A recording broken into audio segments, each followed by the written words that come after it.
In this video, I'll be revealing the 8 mainstream rules that wealthy retirees avoid while poor retirees consistently tend to follow, and ultimately why those differences lead to dramatically different financial outcomes. Through analyzing the patterns of both successful and struggling retirees, I've discovered that poor financial outcomes in retirement often come down to a fundamental difference in the way they view retirement and the rules they follow, rather than lacking savings. And that's exactly why I'm making this video today, to expose the 8 common retirement rules that separate rich retirees from poor ones, and ultimately to help you avoid the beliefs that quietly destroy wealth. Let's get into it. First, well, you may not like this, but the 4% rule. On the surface, it looks great. It's a simple withdrawal strategy that makes your money last. When you enter retirement, you just take 4% the first year, adjust it for inflation from that point every year after that, and you're done. No real maintenance, no thinking, no adjustments, no real math, and people feel comfortable with that because the math seems proven. And to be fair, the research does support it. Bill Bengen's work back in the 1990s showed that historically, a 4% withdrawal rate could support income for at least 30 years. So people think, well, it worked before, lots of people do it, I'll just follow the herd. But here's the thing, it's not that any of that is wrong. In fact, it's correct. It's that the research was in the 1990s. Things have changed since the 1990s. And that's exactly why wealthier retirees tend to take a different approach. So instead of rigid, static strategies, they'll use what are called dynamic withdrawal strategies that change as markets change, as taxes change, as life changes. So sure, the 4% rule does what it says it does, but that's not how humans actually live. Second, this is a big one, always delaying Social Security to age 70. So many retirees are told by their advisors and by every break-even calculator online that if you can delay to age 70, you should. The logic sounds straightforward as well. Wait longer, get a bigger check, lock in that higher benefit for life. Makes perfect sense. But here's what's interesting with that. Why would wealthier retirees, the ones who can afford delaying the most, not do that? Sometimes they do, but the reason is because this idea, and I actually just made a full video on this a couple weeks ago, to always claim later if you can, is based on bad math. In fact, in many cases, the actual math says the opposite for 2 reasons. First, those calculators don't account for the time value of money. $1 today is, of course, worth more than $1 at a future date that we aren't even sure that we'll make it to.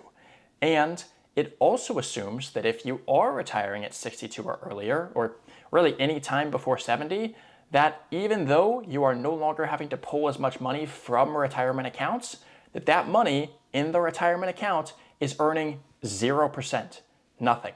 And second, even when, and this is so important, even when you do calculate the adjusted, quote unquote, present value of delaying or factor in returns or inflation, that number is still separate from the rest of your situation, from the rest of your retirement picture. It tells you nothing about how this will affect your tax brackets, your withdrawal rate, your spouse's benefit, your survival benefit, the sequence of returns risks, your overall probability of not running out of money in retirement, which means this. Until you run your Social Security strategy inside a full retirement income model with your actual assets, taxes, spending, and life expectancy assumptions, you don't know whether delaying is helping you or hurting you. And I'll give you a quick example from that previous video. We ran a hypothetical situation for, we called them Jonathan and Megan, where Megan hadn't worked throughout her entire life. Jonathan wanted to retire at 62, and the break-even calculator showed they should delay. Their break-even age was 78 to 81. They both had life expectancies beyond that. And if they are trying to maximize the amount of money that they receive from the Social Security Administration, the longer they wait, the more that they're likely to get because of that break-even age. But when we took a closer look and first factored in the net present value calculation, we saw that 62 would have been much more beneficial than 70. However, this still isn't the stopping point. When we then plugged it into the retirement software, first we saw, when he took it at 70, his probability of success of retiring at 62, that was their goal, was 45%. When we switched it to filing at 62, the probability of success increased all the way to 60%. But then we don't stop there either. We check each individual age and stress test that based on how much other assets he has, where he's pulling from, what his withdrawal rate is, and we were able to see that filing at 66, this very specific age for him, increased that probability of success from 60% all the way up to 81%. That's 45% claiming at age 70, all the way to 81% claiming at 66. A massive difference. So instead of following rigid rules like always delay to 70, get your numbers checked. Really, it's not something to take lightly. Number 3, all debt is bad. This is a rule that sounds moral. It feels responsible. And look, if paying off debt sooner rather than later gives you true peace of mind, even if you end up with less money, pay it off. Money is not everything, and you cannot put a price on that peace. With that said, wealthy retirees often understand the difference between bad debt and math. If waiting to pay off a low interest rate debt means you can keep earning more on that money elsewhere, let's say it's keep additional liquidity for something worth it, then there you go. The point here is the rigid rule of always eliminate it isn't always necessary, which takes us right into number 4, always pay off your home before retirement. Again, sounds good, sounds safe, sounds responsible, but what happens when most of your retirement income is coming from Social Security and a pension, and you could retire and continue to pay the mortgage comfortably, but it's not paid off yet? Do you recklessly pull a lump sum from retirement accounts? Or do you just work for another 5 years just to knock that out? What if you're planning to relocate near kids and you're going to sell it anyway? What if you're donating additional income that you don't really need to your church? Or simply put, what if you can afford it? Does it remove another thing to account for if you pay it off? Absolutely.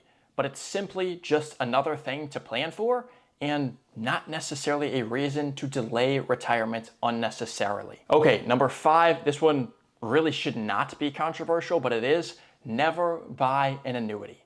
You hear this all the time, like it's a universal rule going on about high fees, confusing contracts, or high commissions. But here's the thing.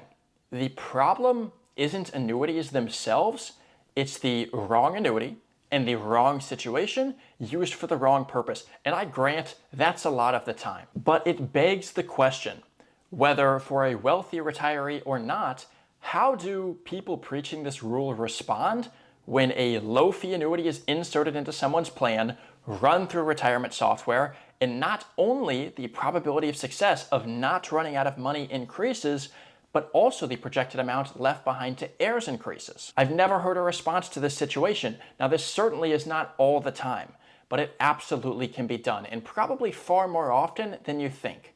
There are annuities built for income.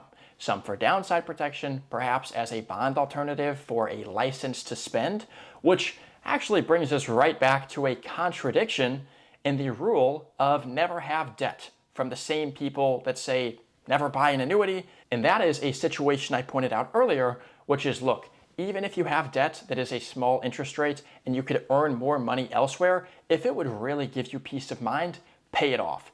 And these people, the same ones that say never buy an annuity, almost always agree with that, even though it's not the most mathematically sound thing.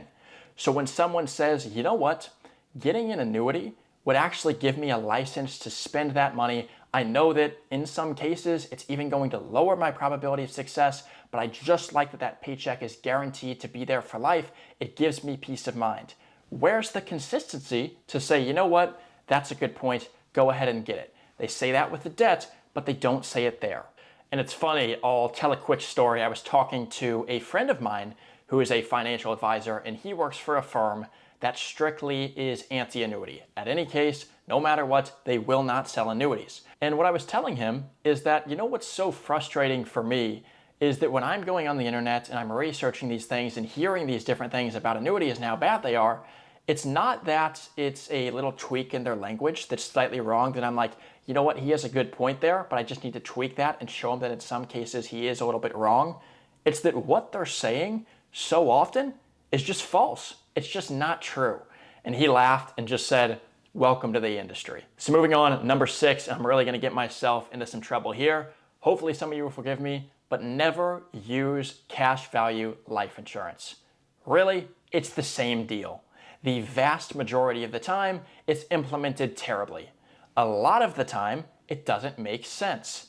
But if you hear me out, when a policy is designed properly in the right situation to minimize all the costs, the fees, to minimize commissions, to make sure the cost of insurance decreases as a percentage of your cash value as the client gets older, there are times when the numbers and the history just don't lie. Now, I always try to be extra careful when talking about this because it's one that I am genuinely sympathetic towards and understand.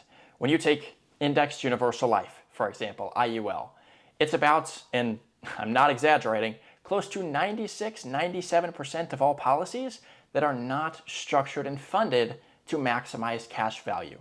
Again, to these types of policies, I'll stand right next to those shouting against cash value life insurance and agree. But it does beg the question, why do big banks like Bank of America and Wells Fargo have a combined $40 billion in cash value? Why do major corporations, big entrepreneurs, like the founder of McDonald's, Ray Kroc, J.C. Penney, the Rockefellers, I could go on, Walt Disney, why would all of them be putting their money into cash value life insurance, even regular retirees, if it was just a big scam? And at the end of the day, again, run this through retirement software, and I mean correctly. Right Capital, for example, great software, by the way, it's the one that shows probability of success you've probably seen on the internet, does not understand Indexed Universal Life. The vast majority of fiduciaries do not understand IUL or even whole life. And even if it's one of them running your illustrations and selling it to you, I'll just say be careful. And I'll give an example. Not too long ago, a lady came to us who was still working, about to turn 62, planning to work until age 70 or around there, and her goal was that things were getting too complicated. She was just stressed. She couldn't deal with it all at this point. She wanted peace of mind. And when we were able to run the numbers and show her that despite what a lot of financial advisors will say, when she took a portion of the money she had saved and moved that into a deferred income annuity that she could turn on when retirement does come, reason being because once she delays that out, the insurance company is able to provide much greater guarantees, and when she was able to reroute some of the contributions above her match that were going into the 401k into a maximum funded indexed universal life insurance policy that was structured correctly, that was low cost, that she could turn on a little later into retirement and take that income tax free, what happens to her probability of success despite all of the different things out there? It increased, and quite a bit, by the way. And also, now she has the peace of mind that that money is going to be there. She has that. That was such a relief for her to see. And at the end of the day, the numbers, when you run things through retirement software, just don't lie. Number 7, do it yourself. It's cheaper. And this one absolutely can be true, but it also gets a lot of retirees into trouble. If you're genuinely skilled at this, you love spreadsheets, research, managing money, great. No issues for you at all. But for most people, the mistake is thinking the only cost here is the advisor fee. For example, if you have $1 million and an advisor charges you 1%, that's $10,000 a year. Poorer retirees tend to think, if I work for this guy for 10 years, I'm gonna lose over $100,000. But they never think about what they're getting in return for that. It's not about what you pay. It's about the trade-off and whether it makes sense to get help. What if, in exchange for the $10,000 a year, you were brought great clarity? You were given peace of mind. You were able to retire years earlier than you thought you would have otherwise. Perhaps you're earning $20,000 a year more in returns. That's a 100% return on investment before you factor in the non-financial elements. There's tax guidance, estate help, withdrawal strategies to maximize income, and far more. And that's exactly why so many wealthy retirees, business owners, etc., get help, because it's not about the cost. It's about what they get from that. Finally, number 8, no matter what, when you have a plan, stick to it. This sounds disciplined, and in some cases it is. But the reality is, things change. Life happens, health changes, values change, goals change. So now that you understand all 8 of these misleading rules, let's talk about what wealthy retirees do instead. And not just wealthy, meaning $2, $3, $5 million in their retirement accounts, but those wealthy in peace in retirement. They build systems that are flexible, tax efficient, and they don't follow slogans. Now, if you want our help bringing peace to your finances so you can focus on what matters most to you, your faith, your family, etc., click the link below, first one in the description, or scan the QR code on screen now if you're watching on a TV, and schedule an introductory conversation with myself. No financial information needed. Feel free to look through our website, frequently asked questions, all that. It's all on there, and I'll see you there.